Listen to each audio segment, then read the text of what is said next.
I had raised point of order because on that solar boat, solar ferry, I was given only file notings.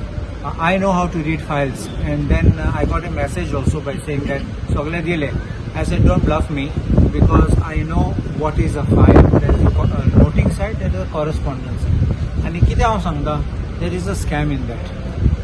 In the LAQ answer which they have given me, I asked them, did you make any study before ordering this boat? And answer is just no.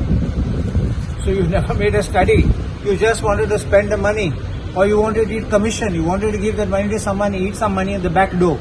I will bring this out, because the moment I get the second part of the file, you can take my word. I'm going to file a complaint, and I will take it wherever it's necessary, whether Lokayukta or something. There's massive corruption in that boat. That boat is actually lying idle, and they say now they don't even have staff or trained staff to run that boat. How did you decide to have a boat when you don't even have the staff for it? And then you did not even work out the mathematics of that. Yes, this is all for looting.